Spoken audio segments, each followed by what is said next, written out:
It will be the moment of new action. It will also be the moment of new men.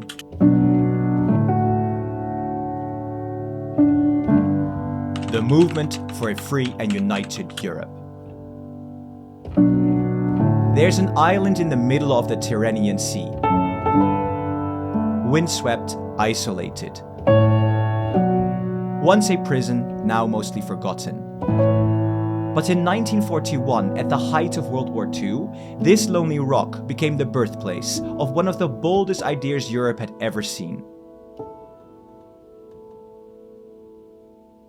A dream, a rebellion, a manifesto.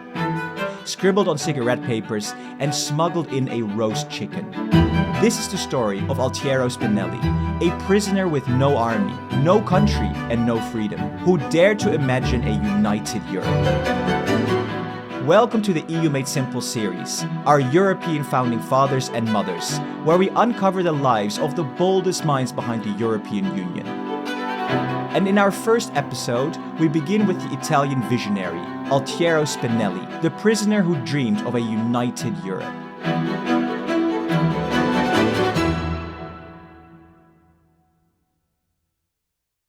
Rome, 1907. Altiero Spinelli is born into a house where politics isn't just discussed, it's printed, argued, fought for. His father is the editor of Avanti, the beating heart of Italy's socialist press. Now imagine growing up surrounded by headlines about workers' rights, anti-fascism, and revolution. It wasn't just bedtime stories that shaped young Altiero, it was ideology. By 15, while most teenagers were chasing girls or footballs, Spinelli was chasing Marxism, and not just reading it, living it. He joined the Communist Party and became a leading figure very quickly. By his late teens, he was organizing the communist youth of the Lazio region, giving speeches, raising fists, believing truly that change was possible. Too young to be taken seriously? Not for long. By 1924, Benito Mussolini rose to power in Italy. And Mussolini had a very different vision for the country. He didn't want pluralism or protest. He wanted an empire.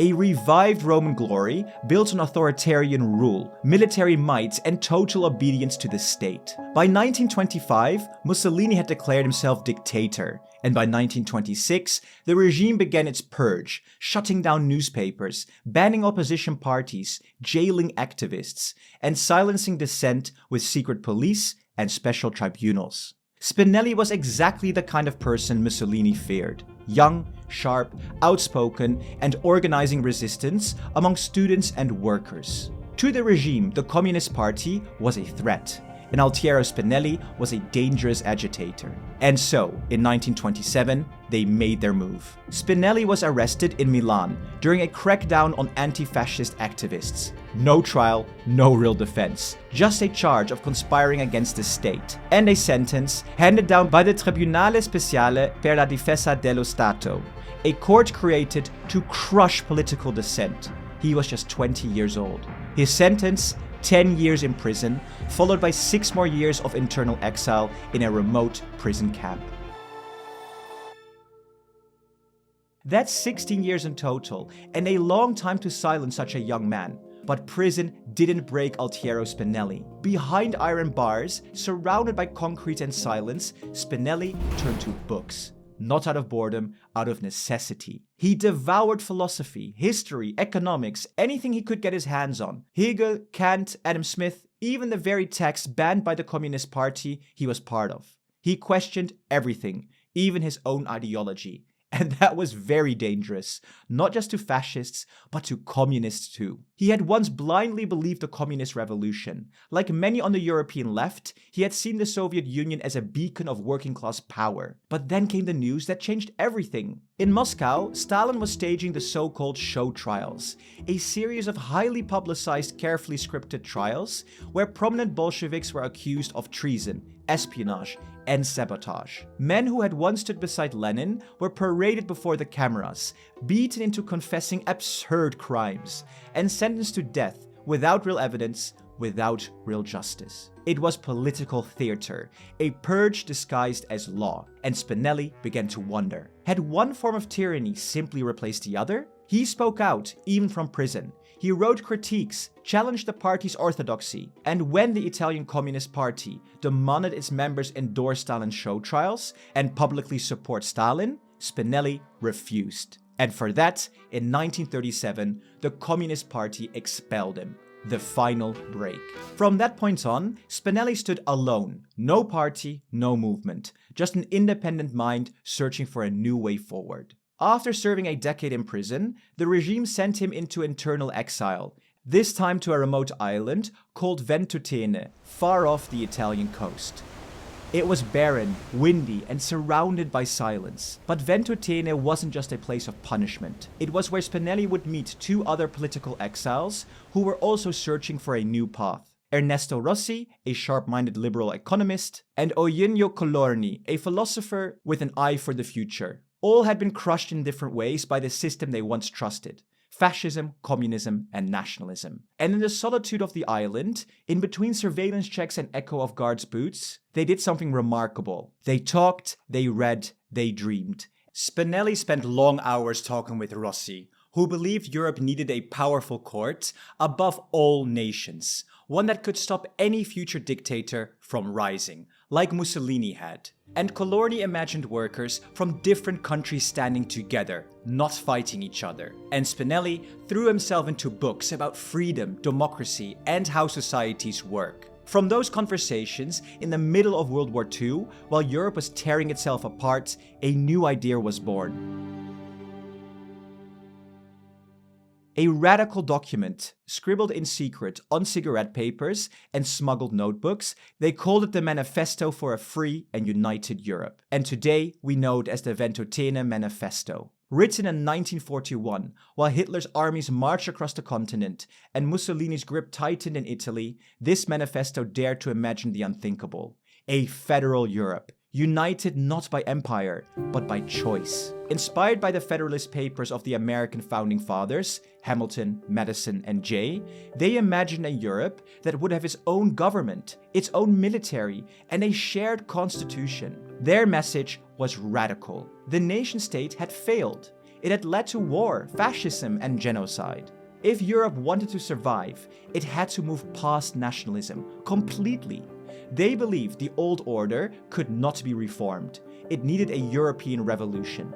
And yes, their Marxist roots did show. The manifesto placed enormous faith in the working class, in democratic socialism, in building a Europe where power was shared and justice reigned. A United States of Europe, not just an idea, but a necessary act of survival. It was bold and it was dangerous, and it was just the beginning. Writing the manifesto was only half the battle. The real question was, how do you smuggle a revolution off a prison island? That's where Ursula Hirschman stepped in, another founding mother of the European Union. A German-Jewish anti-fascist and the partner of Colorni, Ursula wasn't officially a prisoner, but she chose to stay on Ventotene, close to the others, watching, waiting, and helping in the shadows. Then, in August 1941, when the manifesto was finished, she took the greatest risk of all. She smuggled it out. Pages were hidden in the folds of her clothes and in the belly of a roast chicken, copied, memorized, rewritten by hand. Every single word of that fragile forbidden document had to survive the guards, searches, and suspicion. But it made it. Thanks to Ursula, the Ventotene Manifesto found its way to the mainland, into the hands of resistance fighters, underground intellectuals, and Federalist circles all across Europe. A vision born in exile was now on the move. But it wasn't just on Ventotene that this idea was taking shape. Across occupied Europe, in the Netherlands, Belgium, France, and Poland, resistance fighters were dreaming the same dream. Though their movements were independent, they shared a vision: democracy, human rights, pluralism, and above all, federalism. Many believed what Spinelli believed, that the only real defense against tyranny was unity. By 1943, the tide of the war was turning, and the dream born in Ventotene was no longer just a secret among exiles. In July 1943, the unimaginable happened. Mussolini fell. The fascist regime crumbled, and the new government began releasing political prisoners. Spinelli and Rossi walked free, scarred but unbroken. Colorni didn't wait. Held in a prison in Melfi, he escaped shortly after the regime's fall and made his way back to Rome. There the three men reunited, and with them, the dream of a united Europe began to take real form in the real world. They began building what had only existed on paper, a real, organized movement for a united Europe. That same year, Spinelli, Rossi and Colorni, along with a small circle of fellow prisoners and exiles, launched an underground newspaper, El Unita Europea, the European Unity, the voice of a growing federalist resistance. It was very dangerous work, as Italy was still crawling with fascist loyalists and the Nazis were watching. But Colorni, Spinelli and Rossi refused to stay silent. And in August 1943, they took the next step. They founded the Movimento Federalista Europeo, the European Federalist movement in Milan. But it didn't come without sacrifice. On May the 30th, 1944, just as Rome was on the brink of liberation, Colorni walked through the Roman neighborhood of Via Livorno, and fascist militiamen spotted him. They opened fire, shot multiple times, and Colorni collapsed to the ground. He was rushed to the hospital, but it was too late. He died 2 days later, just 32 years old, gunned down before he could see the future he helped imagine. But his words and the manifesto lived on, now carried forward by Spinelli and the growing chorus of voices demanding a new Europe. The road to pursue is neither easy nor certain, but it must be followed, and it will be.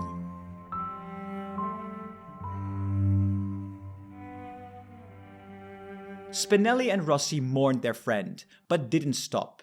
If anything, they accelerated. By autumn 1944, with the war still raging, they crossed into neutral Switzerland illegally. In Geneva, they met resistance leaders and federalists from across Europe. Danes, Poles, Dutch, Yugoslavs, even anti-Nazi Germans. This wasn't just another wartime meeting, it was a turning point.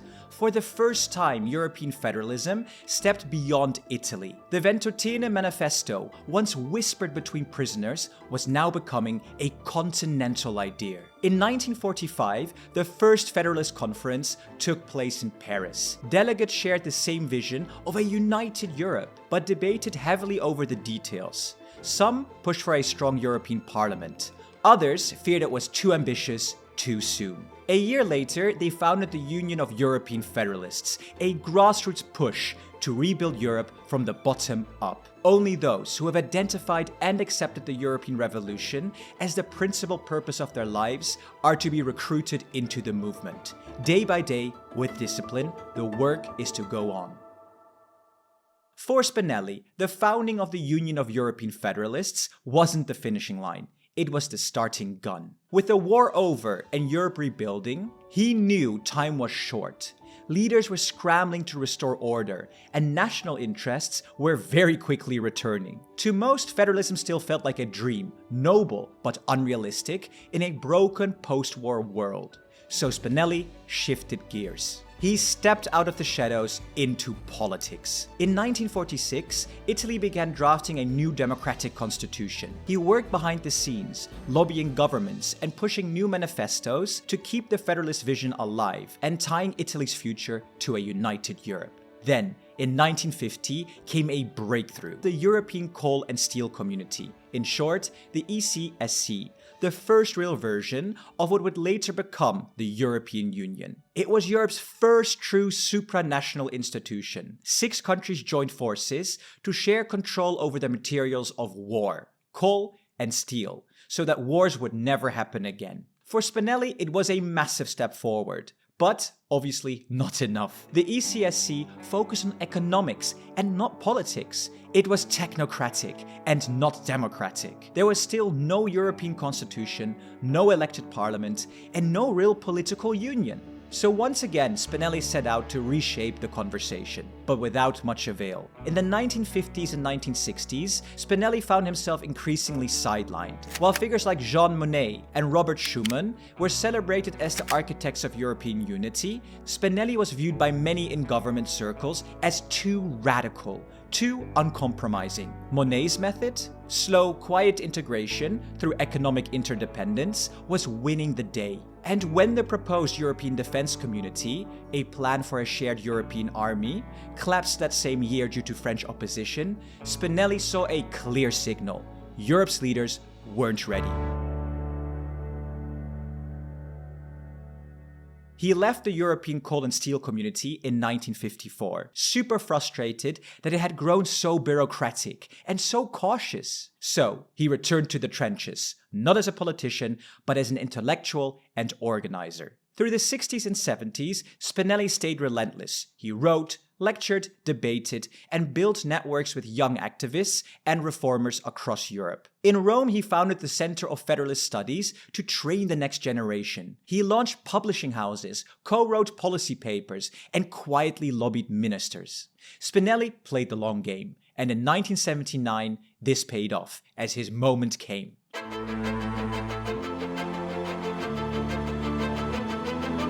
For the first time, citizens across Europe directly elected the European Parliament.